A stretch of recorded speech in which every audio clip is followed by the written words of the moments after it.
Welcome, ASIFA members. I'm Pete Hammond. I'm going to be moderating our conversation today for Apollo 10 and a half, a space age childhood. Terrific film. And we are very lucky today because we have the director and the creator of this whole venture here, Richard Linklater, and he's coming to us from the Space Center in Houston. So that's fun, huh? And we also have Jack Black, who plays the older Stan, and he's coming from home. He doesn't get to go to a space center. Nevertheless, it's going to be interesting. So thanks for joining us. And well, Rick, I got to start with you on this too. I was talking to Jack before we went on. You know, this was such a trip back for me. It's nostalgic in many ways, but it's enlightening and it's an inspired idea. But first, I want to ask you, where did you come up with it? Has this always been sticking with you? You were about 8, about to turn 9, I think, when this happened, right? I was between second and third grade, 8 years old, when we walked on the moon. And it was actually in the second year of boyhood when I was doing that movie. It kind of necessitated, I had 1 year to think about, first grade, second grade.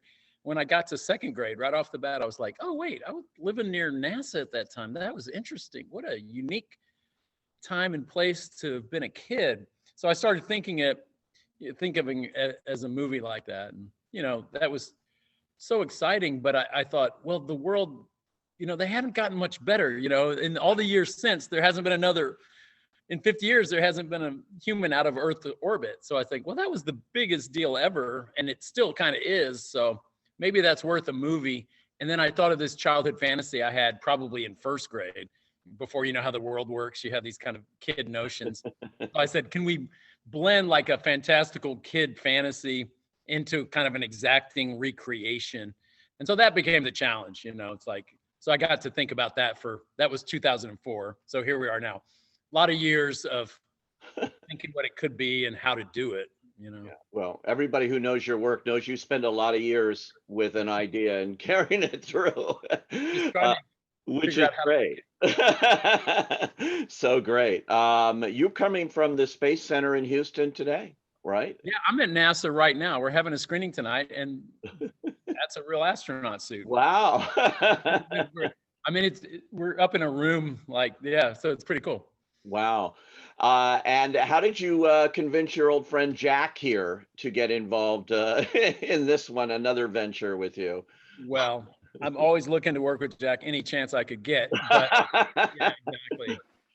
You have to go through so many agents and lawyers and managers and gatekeepers, but I finally got to him. And no, I knew Jack. Jack, I'm trying to think, did I know your mom worked at NASA, or did you just tell me that the first time we talked? I might have humble bragged that at some point, but no, I think it really, when you made the offer to do it, I was like, oh my God. First of all, yes, I'm gonna do anything you ask me to do because I'm such a fan. But secondly, I have a special connection because my mom also worked on Apollo missions, just like your dad did, and so I have that connection with the subject matter. I've met so many people in this process who participated. They were one of those 400,000 people. Yesterday, I met a guy who he was the veterinarian, NASA's vet, primatologist, who dealt with the chimpanzees, the monkeys being in the early phases. And he's still so proud of that. I met someone who did the heat shield, anyone who worked, they're so proud of this, but for good reason, right? I mean, it's an incredible accomplishment. And and your mom was at the top, like an engineer at that level. That's the brains behind the whole thing. In the movie, the guy's dad is in shipping, and he's just kind of a functionary at this lower level. But your mom that's like way up there. And yeah, people she was an aerospace engineer. Wow. Yeah. But I never understood what she did. Yeah.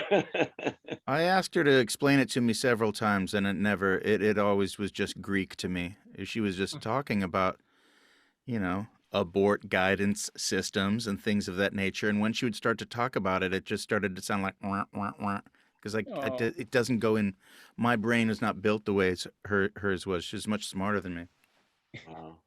Well, like you, Rick, I was a kid. I remember exactly where I was when this happened. The Hunting Horn restaurant in Palos Verdes. We were out, and then they had the TV on, and everybody in there. It was this communal experience, and Yeah. you in a weird way, you took it for granted. Then, when you look back now, all these years later, I don't know if we've gone backwards or something, but this seems like the pinnacle of humankind to be able to pull this off.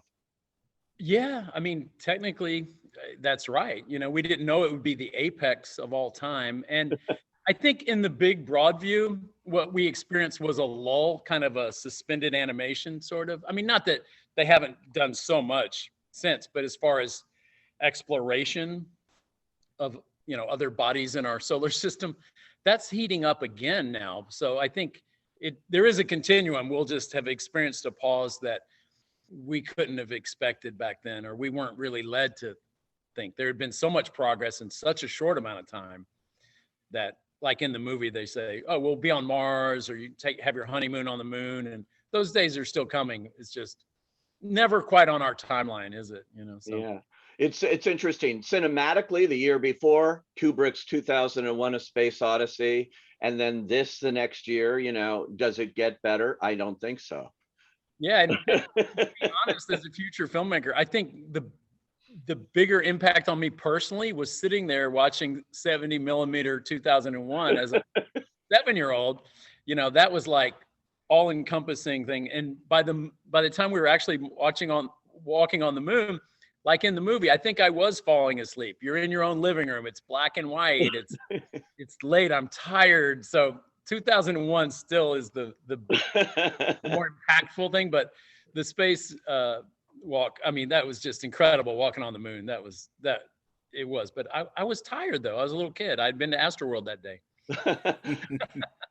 Jack and I were just marveling at a lot of what you did in this film, just rolling through what happened in the 60s in that era and going back to that, the whole listing of all the TV shows and the way you did that and all of that kind of thing thrown in as its own section in the movie is remarkable, the way that was done. Yeah, we're asking the audience to kind of come aboard where Jack goes, wait, hold it. He freezes the movie and says, well, first, we'll get back to this. It's so funny the way he says it. But yeah, to actually tell a different story within the official narrative, there's this other thing going on, which is just called What Life Was Like, So, but yeah, I just thought I wanted to smother the audience in specificity of the time to make that feel as real as possible. So maybe they would buy the fantastical thing that we're asking people to complete. It would all be a mishmash in their head. Yeah. A little narrative trick, maybe. I don't think it was a trick. I like the word smothering the audience with it because it's just kind of dazzling. I mean, Jack, you looked at that and you go like, whoa. Well, when I first when I first started recording, Rick would send me a tape of the performances, but there was no backgrounds, there was no animation. I was actually seeing the actors act out these scenes, and use that as reference of what I was narrating, and it was extremely helpful. But I didn't see it all done and beautiful until fairly recently. Wow. Yeah, it was an odd looking thing, wasn't it? I was having to explain, well, and then we're going to put in a bunch of TVs, but like, here's the thing. And we always talked about it and would laugh about it. But yeah, it was fun to see it kind of come together. It was many steps, much time. Well, now this, obviously you've done Waking Life, Scanner Darkly, you've worked in the world of animation, but this is a completely different process that you did. Now, did you start out with this idea thinking this was going to be live action and try to make it as a live action movie without the animation? Yeah, early on, I mean, for the longest time, I was thinking live action, but it didn't quite work, in my head. Sort of the reason I remember on Waking Life, I had this film in my head, it wasn't working. But then when I jumped to animation, it's like, oh, that works in the head, the same place that memories and fantasies and it all kind of collides in your brain. It's like, oh, that'll work. That one, if it's animated, I'm just lucky that I have animation as a storytelling color on my palette, I guess you could say, because I understand it and I see it as an expressive medium that I can use. So once I thought that, it was like, okay, now this thing might work. There's probably a practical thing there too. Like, it probably costs $100 million to make it live action or something, to recreate astronauts. They're long gone. So that was its own challenge. Some of my ideas from the live action shoot made it into the animation. I was thinking about incorporating maybe documentary footage, so it was like, well, let's just cinematically incorporate those ideas that might have been in the live action. Let's just treat them as kind of documentary, newsreely evidence, within our story. So it gives it a lot of interesting textures, I think. Oh, it's so interesting, but also of that time. It looks like a film in a way of that time. The film, style, Kodachrome, all of that is very different than most animation that I've seen. You realize most animated films are creating their own universe, miraculously so. You don't know what time or place, sometimes, so it was fun to be doing a period specific piece animated. You don't see that a lot, I don't think, but that was our challenge. So no, you don't see an animated Walter Cronkite ever. So.